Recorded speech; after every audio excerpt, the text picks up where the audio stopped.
Sorry sir, ఇక్కడ మీకు ఏ ఉద్యోగం లేదు, దయచేసి బయటకు వెళ్ళండి. సార్, ఇప్పుడే మీ ఎండి మేము ఎదురు చూసిన దానికన్నా మంచి ఎక్స్పీరియన్స్ ఉంది, అపాయింట్మెంట్ కన్ఫర్మ్ అని చెప్పారు. మీరేమో ఉద్యోగం లేదు, బయటికి వెళ్ళమంటున్నారు. సార్, ఇప్పుడే మీ గురించి కొన్ని నిజాలు మాకు తెలిసే. ఇంతకుముందు మీరు పనిచేసిన కంపెనీలో మోసం చేసి ₹1,00,000 దొంగిలించారని తెలిసింది. అలాంటప్పుడు మా ఆఫీస్లో మీకెలా ఉద్యోగం ఇస్తారనుకున్నారు? Please go out. లేదు సార్, నేను ఫోర్జరీ చేయలేదు. యాక్చువల్గా ఏం జరిగిందంటే, మీరు చెప్పేది వినడానికి ఇది కోర్టు కాదు, ఆఫీస్. దయచేసి బయటికి వెళ్తారా? ఒక మెకానిక్ చెప్పిన మాటలు నమ్మి నాకు ఉద్యోగం లేదంటున్నారు కదా. నేను ఒకసారి ఎండీని కలవాలి. ఎండీని కలవడానికి కుదరదండి. లేదు సార్, నేను ఎండీని కలుస్తాను. మర్యాదగా బయటికి వెళ్తారా, లేకుంటే సెక్యూరిటీ గార్డుని పిలిపించి బయటికి గంటించమంటారా?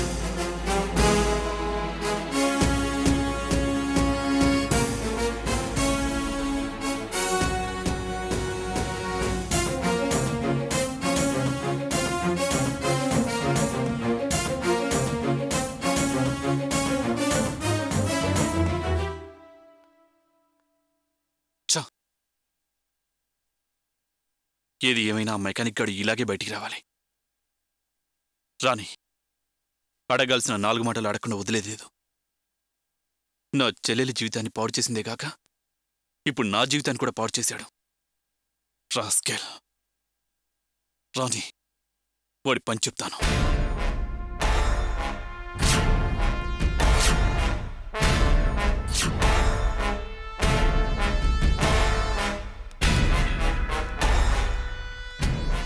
వినోద్, ఎలా ఉన్నారు? ఇప్పుడు నీకు సంతోషంగా ఉందా? అప్పుడు నా చెల్లెలి జీవితాన్ని పాడు చేశావు, ఇప్పుడు నాకు వచ్చిన ఉద్యోగాన్ని రాకుండా చేశావు.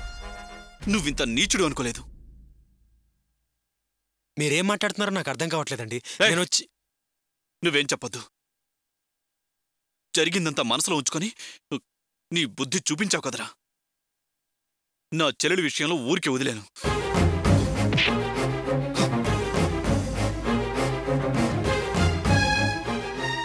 నా విషయంలో మాత్రం నేను వదలను.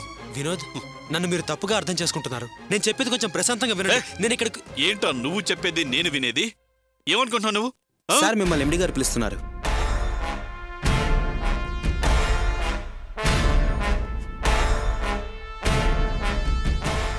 చెప్తా.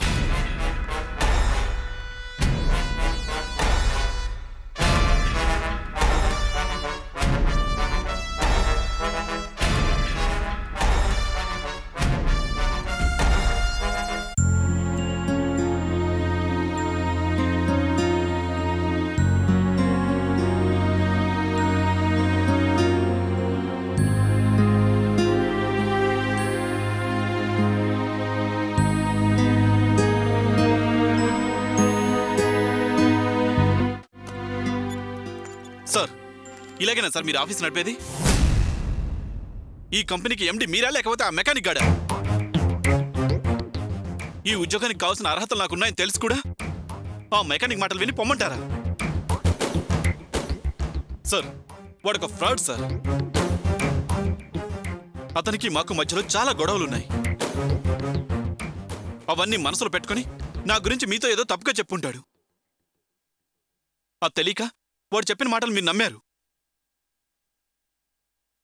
సార్, మీరు చదువుకునేవారు సార్. నన్ను పిలిచి ఒక్క మాట అడుగుండాల్సింది సార్. ఈ మాత్రం కూడా సెన్స్ లేకపోతే మీరు కంపెనీ ఎలా నడుపుతారు సార్? తిట్టడం అయిపోయిందా? కూర్చోండి. Please SIT down. కూర్చోండి ప్లీజ్.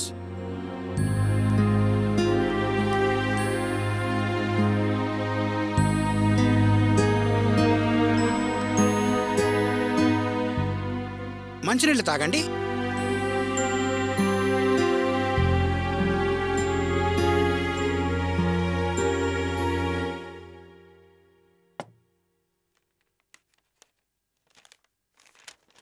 ఇదిగోండి మీ అపాయింట్మెంట్ ఆర్డర్. సార్, ఇంకా మీరు గోపిని సరిగా అర్థం చేసుకోలేదు మిస్టర్ వినోద్. ఈ అపాయింట్మెంట్ ఆర్డర్ ఇవ్వడానికి కారణం గోపి. మిమ్మల్ని వెయిట్ చేయమని చెప్పిన తర్వాత ఏం జరిగిందో తెలుసా? లోపలికి రావచ్చా సార్? గోపి రా. నమస్కారం సార్. కూర్చో గోపి. పర్వాలేదు సార్. పర్వాలేదు గోపి, కూర్చో. Thank you sir. కారులో ఏసీ మాటిమాటికి ఆగిపోతుంది. రైట్ సైడ్ డోర్ గ్లాస్ పైకి వెళ్ళడం లేదు. నువ్వు కారు తీసుకెళ్ళి రేపు డెలివరీ చేయగలవా? అలాగే సార్, రేపు ఇచ్చేయగలను. May I come in sir? Come in. Sir మీరు అపాయింట్మెంట్ ఆర్డర్ రెడీ చేయమన్నారు కదా? అవును, చేసావా? లేదు సార్, చిన్న ప్రాబ్లం వచ్చింది. ప్రాబ్లమా? ఏమిటా ప్రాబ్లం? అతను ఇంతకు ముందు పనిచేసిన కంపెనీలో ఎంక్వైరీ చేశాను. 1,00,000 రూపాయలు మోసం చేశాడంట. అందుకే ఉద్యోగం నుంచి తీసేశారంట. మనిషిని చూసి అంచనా వేసుకోవడం తప్పని తెలిసింది. చూసావా గోపి, అతన్ని చూస్తే ఫ్రాడ్లా కనిపిస్తున్నాడా? ఫ్రాడ్ మనుషులకు మన కంపెనీలో ఉద్యోగం లేదు. అతన్ని వెంటనే బయటకు పంపండి. Yes sir. సార్, నేను కార్ తీసుకెళ్తాను. ఓకే గోపి, ఉంటాను సార్.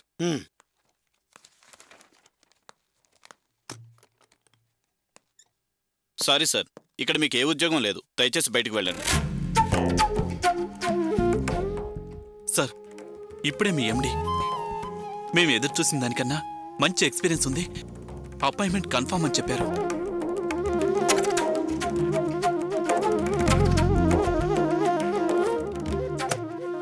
సార్, ఏంటి గోపి? తప్పుగా అనుకోవద్దు సార్, ఓ చిన్న విషయం. ఏమిటి గోపి, చెప్పు. బయటున్న వినోద్ మోసం చేసే మనిషి కాదు సార్, చాలా మంచివాడు. ఏ గోపి, అతను నీకు తెలుసా? తెలుసు సార్, అతను నా బావమరిది. అతని చెల్లెల్నే నేను పెళ్లి చేసుకున్నాను. అతను నీ బావమరిదా? అవును సార్.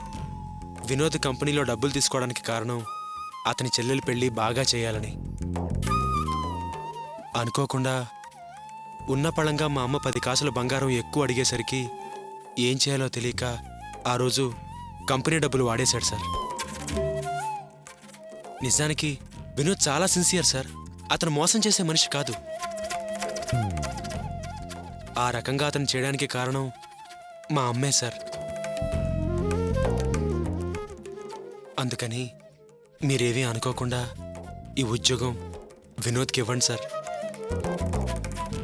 ఎందుకంటే పాపం చాలా అప్పుల్లో ఉన్నాడు, ఎలా తీర్చాలో తెలియక బాగా ఇబ్బంది పడుతున్నాడు సార్. నా మీదున్న అభిమానంతో ఈ ఉద్యోగం ఎలాగైనా వినోద్కి ఇప్పించండి సార్. అతనికి చాలా అవసరం, ప్లీజ్ సార్.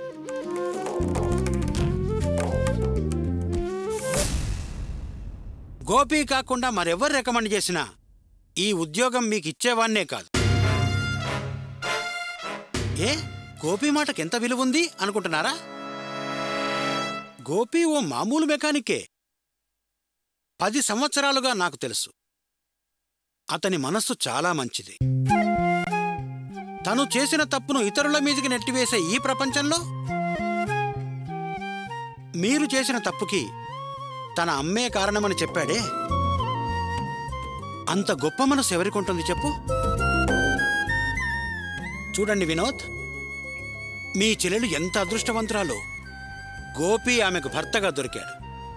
సారీ సార్, నన్ను క్షమించండి. నిజమేంటో తెలుసుకోకుండా కోపంతో మిమ్మల్ని ఏవేవో అన్నాను. It's okay. కోపం రావడం మానవ సహజమే కదా. Thank you sir, thank you very much. Thanks నాకు కాదు, గోపికి చెప్పండి. అలాగే సార్.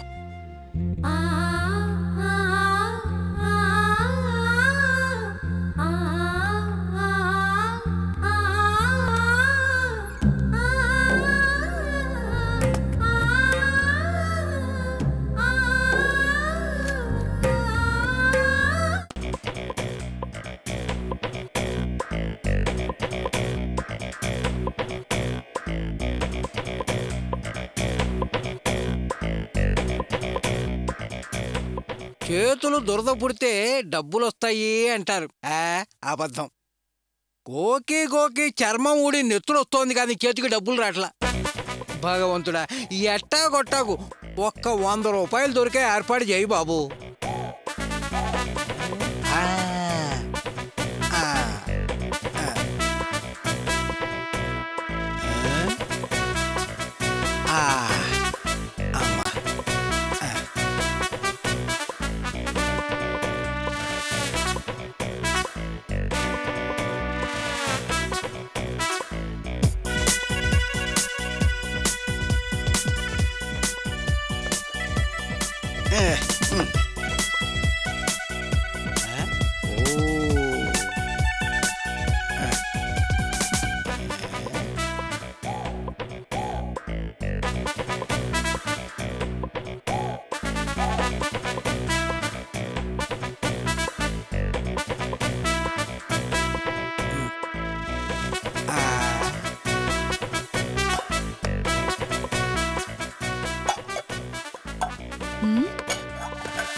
ఏంటి వంటగదిలో ఏదో చప్పుళ్ళు వస్తున్నట్టున్నాయి?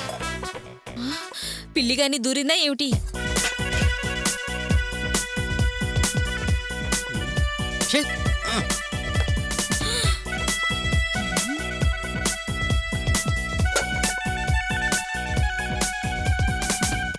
ఇక్కడేం చేస్తున్నావు? ఏమీ లేదు భాగ్యం, నెలాఖరు కదా, ఇంట్లో వస్తువులన్నీ ఉన్నాయో లేవోనని ఇంటి యజమానిగా చెక్ చేస్తున్నా అంతే. నువ్వు చెక్ చేస్తున్నదేమిటో నాకు తెలీదు. భూతద్దం పెట్టి వెతికినా ₹1 కూడా కనిపించదు నీకు. అంటే అన్ని 500 రూపాయలు 1000 రూపాయల నోట్లేనా? భాగ్యం, ఒక్క 100 రూపాయలుంటే ఇవ్వవా? పోనీ ఒక్క 50 రూపీస్ వద్దు, సాయంత్రానికి డబల్ చేసి ఇచ్చేస్తాను. డబుల్ చేస్తావా? అదేలా? ఏముంది భాగ్యం, నేను ముందు కొడితే అన్నీ డబ్బులేగా నాకు కనపడేవి. ఛీ, నువ్వు ఒక మనిషివేనా? చూడు, నేను స్నానానికి వెళుతున్నాను. ఇంటి తలుపులు బార్లా తీసేసి నీ దారి నువ్వు వెళ్ళకు. నేను స్నానం చేసి వచ్చేంత వరకు ఇక్కడే కాపలా ఉండు. భాగ్యం, ఇగో భాగ్యం, భాగ్యం భాగ్యం, ఒక్క 100 ఇగో భాగ్యం, ప్లీజ్ భాగ్యం. ఇల్లు చూసుకోమన్నానా? భాగ్యం, నేను తాగటానికి డబ్బులు అడిగితే నన్ను ఇంటికి కాపలాగా ఉండమంటావా? ఏమిటయ్యా నసుగుతున్నావు? అబ్బే ఏమీ లేదు, నువ్వు స్నానం చేసి చాలా రోజులైంది కదా, వీపి ఏమన్నా తోమాలేమోనని అడుగుతున్నా. నేను బయటకు వచ్చానంటే నీవి పగిలిపోతుంది. అంత భాగ్యం ఎందుకులే భాగ్యం. అమ్మా, ఎవరు? అమ్మా,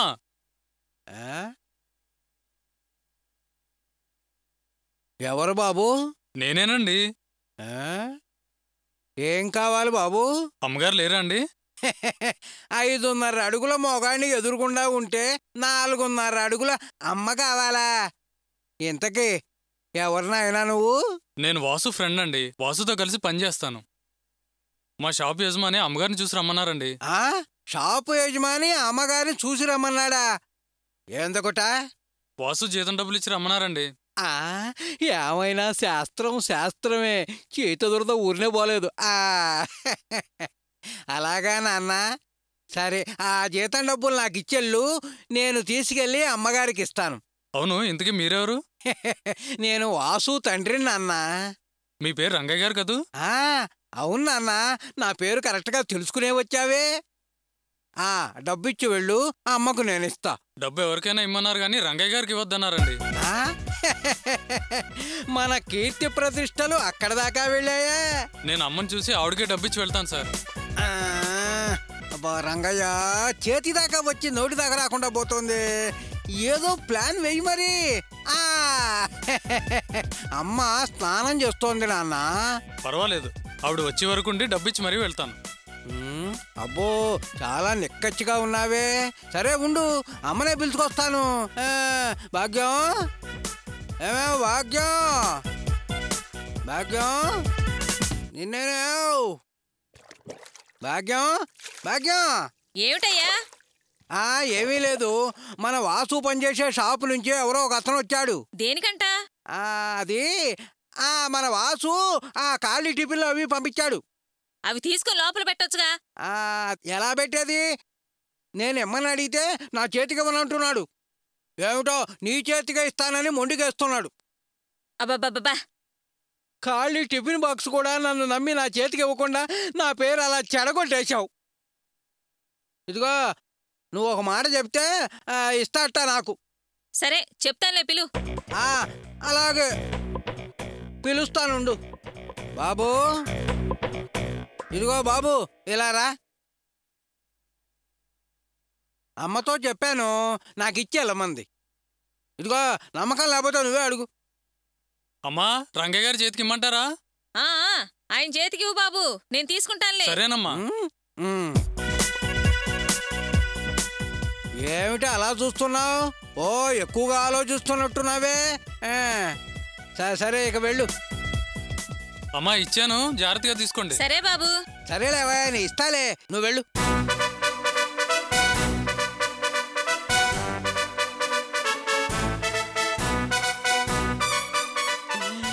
రంగయ్య, నీ కాస్త అతి తెలివి ఎక్కువరా. ఏ నిమిషానికి ఏమి జరుగునో ఎవరు కించెదరు, ఎవరు కించెదరు.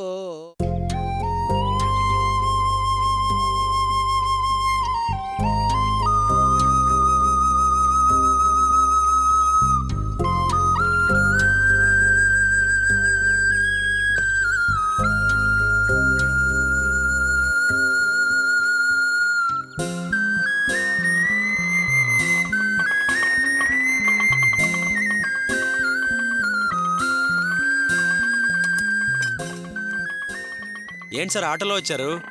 కార్ ఏమైంది? అది పాడు చేసి పెట్టావు కదా. నువ్వన్నా నీ పనన్నా నాకెంత నమ్మకమో తెలుసా? నువ్వు ఇలా చేస్తావని కొంచెం కూడా ఊహించలేదు. ఏంటి సార్ ఎందుకంత కోపంగా మాట్లాడుతున్నారు? నీ వల్ల నాకు 15 లక్షల నష్టం.